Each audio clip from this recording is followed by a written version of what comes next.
बिस्मिल्लाहिर्रहमानिर्रहीम। रब्बिश्रह ली सदरी वयस्सिर ली अमरी वहलुल उक़दतम मिन लिसानी यफ़क़हू क़ौली। मैं हूँ मोहम्मद अफजल नासिर भट्टी और आप देख रहे हैं मेरी जंग यूट्यूब एंड फेसबुक चैनल। अस्सलाम वालेकुम। आज 23 फरवरी 2024 और जुम्मतुल मुबारक का दिन है।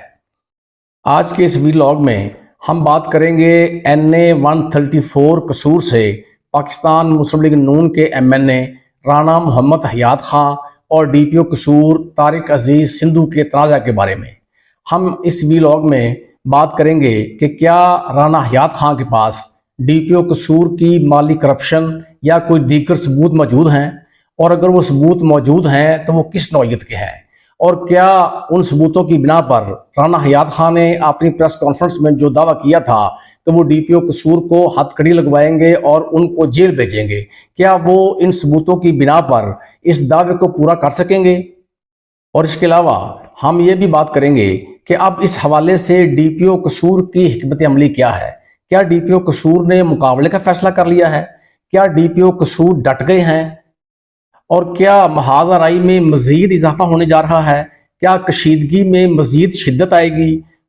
और इस सारी कशीदगी की, इस सारी नागुफ्ता बे सूरत हाल की असल वजह क्या थी? इन तमाम इश्यूज को हम डिस्कस करेंगे आज के इस व्लॉग में। हमारे साथ रहिएगा।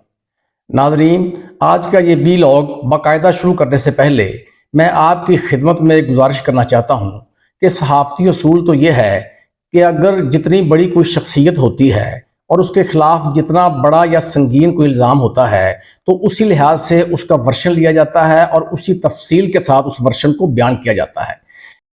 और जब राना हयात MNA साहब ने DPO साहब कसूर के बारे में प्रेस कॉन्फ्रेंस की तो उसमें उन्होंने DPO कसूर पर इंतहाई संगीन नौइयत के इल्ज़ाम लगाए थे। तो इस हवाले से हमने वर्शन लेने के लिए PRO टू DPO साजिद से बार बार रब्ता किया, मुतअद्दिद मरतबा रब्ता किया, लेकिन उनकी तरफ से हमें DPO कसूर का कोई वर्शन फराहम नहीं किया गया। इसलिए हमें आज का ये व्लॉग DPO कसूर और कसूर पुलिस के वर्शन के बगैर करना पड़ रहा है। बहरहाल फिर भी अगर हमें कसूर पुलिस या DPO कसूर अपना कोई वर्शन फराहम करेंगे तो हम उसको मिनोअन नशर करेंगे, शाया करेंगे और शेयर करेंगे।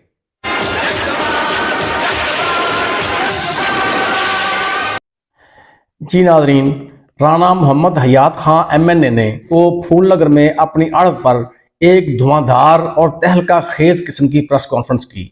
उस प्रेस कॉन्फ्रेंस में उन्होंने DPO कसूर पर इंतहाई संगीन नौइयत के माली करप्शन और बेज़ाब्तगी के इल्ज़ाम लगाए।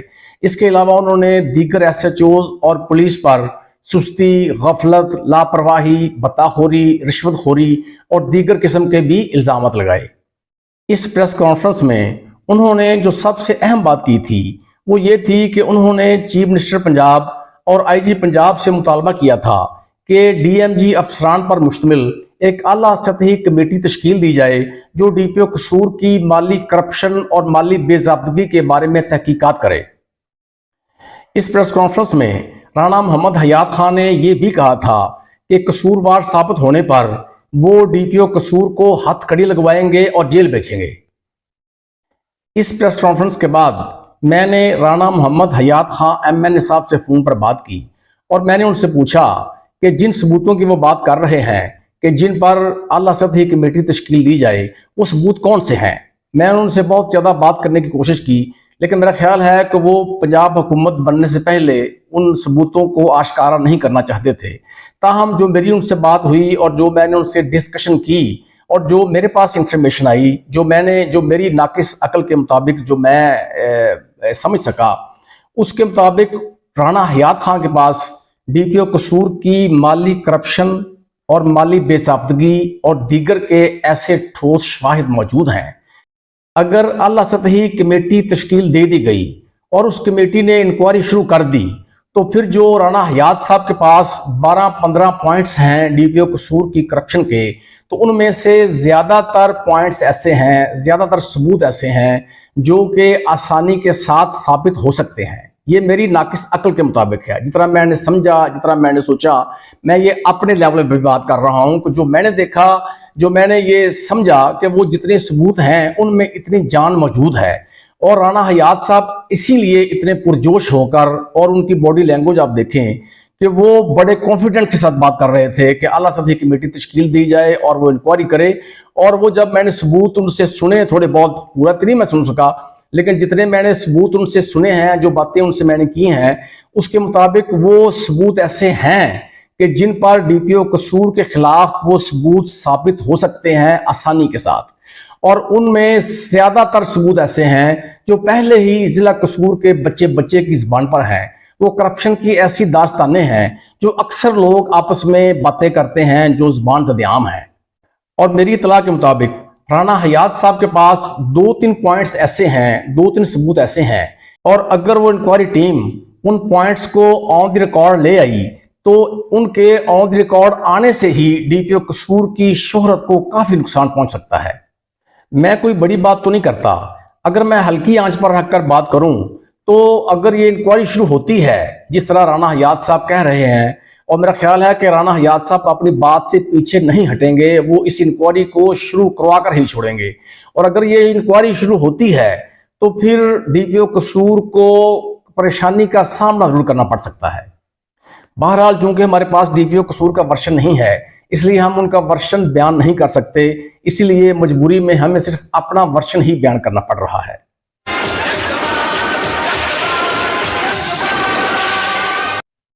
اور جہاں تک رانا حیات خان کا تعلق ہے تو رانا حیات صاحب ایک مضبوط اور تگڑے سیاستدان ہیں.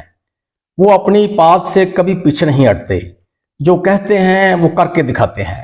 اور وہ ہاتھ چومنے والے، چاپلوسی کرنے والے، جی حضوری کرنے والے سیاستدان نہیں ہیں.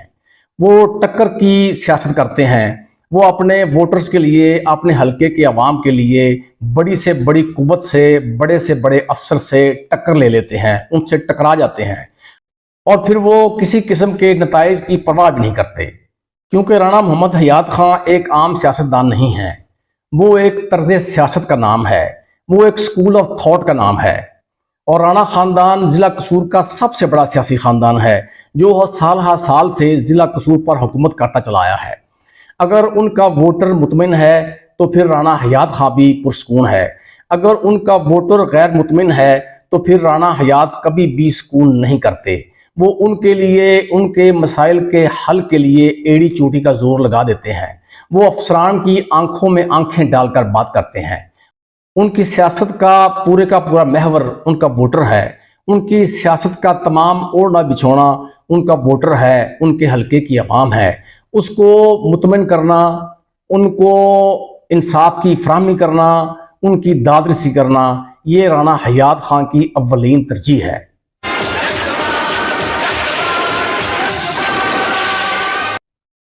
اب ہم آتے ہیں اس بات کی طرف کہ یہ ناخوشگوار صورتحال آخر کیسے پیدا ہوئی، اس کے محرکات کیا تھے.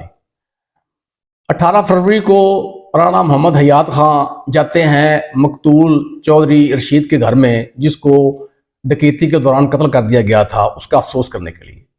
وہاں پر ڈی ایس پی پتو کی بھی موجود ہوتے ہیں اور ایس ایچ او سرائے مغل سب انسپیکٹر صابر چھینا بھی موجود ہوتے ہیں. وہاں پہ رانا حیات صاحب ان سے کہتے ہیں کہ آپ ان کے ملزمان ایک ہفتے کے اندر گرفتار کریں، اور اگر آپ گرفتار نہیں کریں گے تو دونوں ایس ایچ اوز کو، ایس ایچ او پھول نگر صدر اور ایس ایچ او سرائے مغل کو دونوں حوالات میں بند ہوں گے. کیونکہ رانا حیات کو یہ بتایا جاتا ہے مقتول کے ورثاء کی طرف سے کہ جب یہ ڈکیتی قتل ہوتا ہے تو دونوں تھانوں کی پولیس، ایس ایچ او پھول نگر صدر اور ایس ایچ او سرائے مغل، دونوں موقع پر پہنچتے ہیں. لیکن حدود کا تعین وہاں پہ وہ بحث و تکرار کرتے رہتے ہیں، یہ اس تھانے کی حدود ہے، یہ اس تھانے کی حدود ہے. تو وہاں پر 1.5 گھنٹہ تک وہ جو نعش ہوتی ہے مقتول کی، وہ بے یار و مددگار پڑی رہتی ہے. اس کے علاوہ رانا حیات صاحب کا یہ بھی کہنا ہے کہ ڈکیتی قتل کے دوران فائرنگ سے ایک ڈاکو کو بھی فائر لگا تھا، وہ ڈاکو بھی زخمی ہوا تھا، اور اس ڈاکو کا کسی پولیس آفیسر نے، کسی ایس ایچ او نے، تھانے دار نے پیچھا نہیں کیا. اگر وہ اس کا پیچھا کرتے تو شاید وہ ڈاکو پکڑا جاتا، کیونکہ وہ زخمی تھا، لازمی بات ہے اس سے کہیں سے فرسٹ ایڈ لینی تھی، کوئی خون اس کا بہہ رہا ہونا تھا، کوئی نہ کوئی کلو مل جانا تھا. لیکن رانا حیات صاحب کا یہ موقف تھا کہ یہ پولیس وہاں صرف آپس میں جھگڑتی رہی ہے، لیکن انہوں نے اس ڈاکو کا پیچھا نہیں کیا. اور پھر ہوا یوں کہ وہاں سے اٹھ کر جب ایس ایچ او سرائے مغل सब इंस्पेक्टर साबर छीना थाने गए तो उन्होंने मुबैना तौर पर जो हमारी इतला है कि डीपीओ कसूर के हुक्म पर उन्होंने राणा मोहम्मद हयात खां एमएनए के खिलाफ एक रपट लिख दी, जिसमें उन्होंने भी सख्त किस्म के नाजेबा किस्म के अल्फाज इस्तेमाल किए, जिससे ये माहौल तल्ख हो गया, ये माहौल गर्म हो गया। और उसके जवाब में फिर अनॉयड होकर राणा मोहम्मद हयात खां साहब ने डीपीओ कसूर के खिलाफ और कसूर पुलिस के खिलाफ एक धुआंधार प्रेस कॉन्फ्रेंस की थी। हालांकि अगर देखा जाए, इसको अगर हम गौर से देखें तो इस इशू को खुश असलूबी के साथ, नहायत अहसन तरीके के साथ टैकल किया जा सकता था, हल किया जा सकता था। अगर डीपीओ साहब थोड़ा सा ठंडे दिमाग से सोचते और सब्र व तहम्मुल का मुजाहरा करते हुए बुर्दबारी के साथ सोचते और फौरी तौर पर रिएक्ट ना करते, तो वो राणा मोहम्मद हयात खां साहब को ये रियलाइज़ करवा सकते थे कि उन्होंने जो अल्फाज वहाँ पर इस्तेमाल किए थे उससे उनकी पुलिस डीमोरलाइज हुई है। ये डीपीओ कसूर का मौक़िफ़ दुरुस्त हो सकता था पुलिस के हवाले से।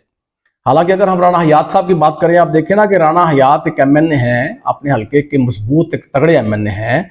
वो एक फौदगी पे बैठे हुए हैं और यहाँ और वहाँ बैठे हुए हैं जहाँ पर एक शख्स को डकैती के दौरान कत्ल कर दिया जाता है और वहाँ पर उस मकतूल का कमसिन बेटा भी मौजूद है और जो बेटा है वो रो रहा है, उसके आंसू निकल रहे हैं, एक जज्बाती माहौल है। और वहाँ पर एक एमएनए क्या बात करेगा? और उस एमएनए को ये भी बताया जा रहा है कि पुलिस ने बेहिसी का, गफलत का, लापरवाही का मुजाहरा भी किया है। तो वहाँ पर एक जो एमएनए है, ये ठीक है, ये अगर हम पुलिस की तरफ से देखें कि हो सकता है कि राणा हयात साहब ने कुछ ज़्यादा सख्त अल्फाज इस्तेमाल कर दिए हों, लेकिन ये उनकी रिक्वायरमेंट थी वहाँ पे और वहाँ पर वो उनको और क्या कह सकते थे। और अगर दूरंदेशी से एक काम लिया जाता तो जब राणा हयात साहब ने सख्त अल्फाज इस्तेमाल किए थे तो डीपीओ साहब कसूर उनको रियलाइज़ भी करवा सकते थे, उनको फ़ोन भी कर सकते थे। जब मामला हल करना हो, जब मामला फहमी के साथ इश्यूज़ को टैकल करना हो तो इसमें कोई हर्ज नहीं होता। वो उनसे कह सकते थे कि राणा साहब आपने जो अल्फाज इस्तेमाल किए हैं उससे उनकी फोर्स जो है, उससे उनके जो SHOs हैं वो हर्ट हुए हैं। मैं नहीं समझता कि राणा हयात साहब ने कोई आगे से कोई अग्रेसिव एटीट्यूड तो नहीं यूज़ करना था। हो सकता है कि राणा हयात साहब भी इसको ऑन कर लेते बात को कि मैं चूँकि वहाँ पे मौजूद था और ये सूरत हाल सी और जिसकी वजह से मैंने ये अल्फाज इस्तेमाल किए हैं, ये मुमकिन था। लेकिन डीपीओ साहब ने इस बात का इंतजार नहीं किया। इसके अलावा ये भी हो सकता था कि जो दो बातें जो राणा हयात साहब ने की हैं, मैं समझता हूँ उनमें बड़ा वजन है, उसको बड़ा गौर से देखने की ज़रूरत है और उसको बारीक बीनी से चेक करने की भी ज़रूरत है। एक तो वो कहते हैं, जैसा कि उनको मुद्दइयों ने बताया है, कि नाश जो है वो 1.5 घंटा मौका पर मौजूद थी, मौका पर पड़ी रही बेयारो मददगार। तो इस बात को चेक करना चाहिए कि क्या वाकई ऐसा हुआ है। अब मेरे पास पुलिस का वर्षन तो नहीं है, लेकिन ये चेक करना चाहिए कि क्या वाकई ऐसा हुआ है कि दोनों SHOs जो हैं वो आपस में बहस व तकरार करते रहे। हालांकि जो SHO फूलनगर सदर हैं, इंस्पेक्टर डॉक्टर जुल्फकार साहब, वो अच्छे पुलिस ऑफिसर हैं। साबर छीना भी अच्छा मतलब पुलिस ऑफिसर है, उसकी पहली एसोशिप है। लेकिन अगर किसी ने सुस्ती का मुजाहरा किया, उसमें किसी ने गफलत का मुजाहरा किया है, तो उसकी इंक्वायरी होनी चाहिए थी, उसकी बासपुरस होनी चाहिए थी। और फिर जो राणा हयात साहब ने यह कहा है कि एक और डाकू को फायर लगा है और वो जख्मी है और वो भी वहां से भाग के गया है, पुलिस ने उसका पीछा नहीं किया, इस बात को तो चेक करना चाहिए। ये बात चेक होनी चाहिए कि वाकई ये बात तो दुरुस्त है। अगर कोई SHO या कोई थानेदार उस जख्मी डाकू का पीछा करता तो ये बात तो करीने क्या है राणा हयात साहब की कि कोई ना कोई क्लू मिल जाना था, शायद वो गिरफ्तार ही हो जाता। तो इससे चलो जो कत्ल हुआ है बंदा वो तो वापस नहीं आ सकता था, लेकिन जो उसके बुरासा हैं, जो उसके भाई बहन हैं, जो उसके बच्चे हैं, उनसे आंसू पूछे जाते, उनको कुछ ना कुछ तो सेटिस्फेक्शन होती। इसके अलावा ये भी एक चीज़ है कि डकैती कत्ल से संगीन वक़ुआ क्या हो सकता है। इतना बड़ा वक़ुआ हो गया और डीपीओ साहब वहाँ मौके पर नहीं गए। हालांकि चलो डीपीओ साहब राणा हयात साहब के कहने पे ना जाएं, लेकिन वो एज ए डीपीओ तो वहाँ जा सकते हैं और तमाम वक़ुओं पे जाते हैं वो। इससे क्या हो सकता था? मजलूम की दाद रसी हो सकती है, जो बुरासा हैं, जो मकतूल के बच्चे हैं, उनको सेटिस्फेक्शन हो सकती है। वहाँ पे जाना चाहिए था, कोई टीम बनाई जा सकती थी कि मुलजमान को फौरी तौर पर गिरफ्तार किया जाए, लेकिन डीपीओ साहब ने ये तमाम स्टेप्स नहीं लिए। جو ان کے محکمانہ سٹیپس ہیں وہ انہوں نے نہیں لیے، جو وہ تفتیش میں کر سکتے ہیں، جو قانون کے مطابق ہے، جو وہ مدعیوں کی ہیلپ کر سکتے ہیں، جو وہ کیس ٹریس کرنے کے لیے ایفرٹس کر سکتے ہیں، وہ تمام اپنی صلاحیتیں جو عام طور پر جو الفاظ یوز کرتے ہیں کہ تمام صلاحیتیں بروئے کار لا سکتے تھے، اس میں سے انہوں نے کچھ بھی نہیں کیا اور کسی کو مطمئن کرنے کی کوشش بھی نہیں کی۔ اور اسی وجہ سے پھر وہ جب انہوں نے رپٹ لکھی ہے، جب وہ رپٹ لکھی گئی ہے اور پھر اس رپٹ کو وائرل کیا گیا ہے، تو لازمی بات ہے پھر رانا حیات صاحب نے اس پہ انوائڈ ہونا ان کا بنتا تھا کہ ان کے خلاف چلو لکھ دیا گیا، جو بھی الفاظ بھی استعمال کر لیے گئے اس کو وائرل بھی کر دیا گیا اور اس پر پھر انہوں نے پریس کانفرنس کر دی ہے۔ اب اس پریس کانفرنس کے بعد جو ہے جو صورتحال ہے، اگر میں سمجھتا ہوں کہ اگر رپٹ نہ لکھی جاتی، اس کو اچھے طریقے سے احسن طریقے سے مینج کر لیا جاتا، ٹیکل کر لیا جاتا، اور اگر ایسا ہو جاتا تو پھر تلخ ماحول نہیں ہونا تھا، کوئی ٹینشن پیدا نہیں ہونی تھی، کوئی محاذ آرائی آپس میں نہیں ہونی تھی۔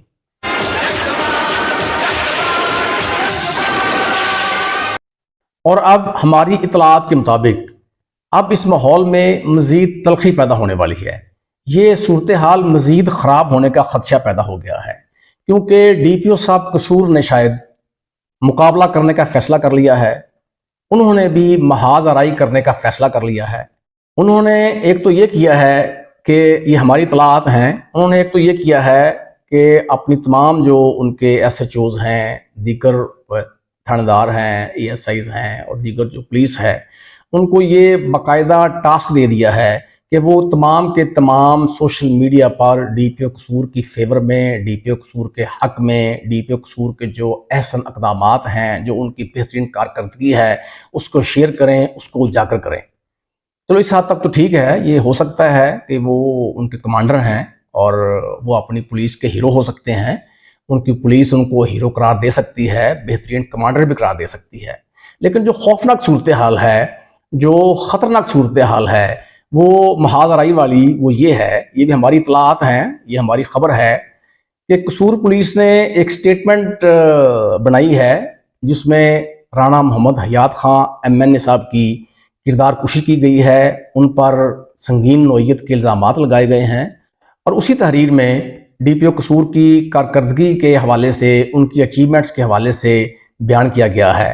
اور وہ جو تحریر ہے وہ پولیس والوں کو نہیں بلکہ جو ایس ایچ اوز ہیں، جو پولیس کے تھانے دار ہیں، وہ عام پبلک کو کہہ رہے ہیں جن سے ان کا تعلق واسطہ ہے، یا جس طرح صحافی ہیں وہ صحافیوں سے کہہ رہے ہیں، چونکہ صحافیوں کا بڑا تعلق ہوتا ہے پولیس کے ساتھ، وہ ان سے کہہ رہے ہیں کہ وہ اس تحریر کو شیئر کریں، اور وہ عام پبلک کی طرف سے اس تحریر کو شیئر کیا جا رہا ہے سوشل میڈیا پر۔ اور لازمی بات ہے کہ اس کو ڈی پی او قصور یا قصور پولیس تو کبھی بھی نہیں مانیں گی کہ یہ ڈی پی او قصور کی طرف سے کیا جا رہا ہے، لیکن یہ ہماری خبر ہے، یہ ہماری مصدقہ ایک اطلاع ہے، یہ جو رانا حیات خان ایم این اے صاحب کے خلاف جو ان کی کردار کشی کی مہم چلائی جا رہی ہے، ان کے خلاف جو سنگین الزامات لگائے جا رہے ہیں، وہ قصور پولیس کی طرف سے لگائے جا رہے ہیں، اور یہ تمام حکمت عملی جو ہے یہ ڈی پی او قصور کی حکمت عملی ہے، یعنی ڈی پی او قصور پیچھے ہٹنے کے لیے تیار نہیں ہے، وہ مقابلہ کرنے کے لیے تیار بیٹھے ہیں۔ اور چونکہ میں پھر بار بار کہہ رہا ہوں کہ چونکہ ہمارے پاس پولیس کا ورشن موجود نہیں ہے، اس لیے ہم اپنی خبر میں پولیس کا ورشن شامل نہیں کر رہے۔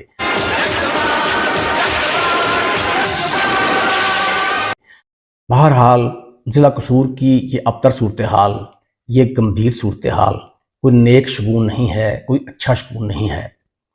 ابھی بھی وقت ہے کہ اس تمام ناگفتہ بے صورتحال کو دانائی کے ساتھ، حکمت کے ساتھ، دور اندیشی کے ساتھ اس معاملے کو حل کر لیا جائے، ورنہ عام طور پر دیکھا یہ گیا ہے کہ مقامی سیاستدانوں کا کچھ بھی نہیں بگڑتا ہوتا، جب بھی نقصان ہوتا ہے وہ بیوروکریسی کا ہوتا ہے۔ اس کے ساتھ ہی محمد افضل ناصر بھٹی کو اجازت دیجیے میری جنگ نیوز چینل سے۔ اللہ حافظ۔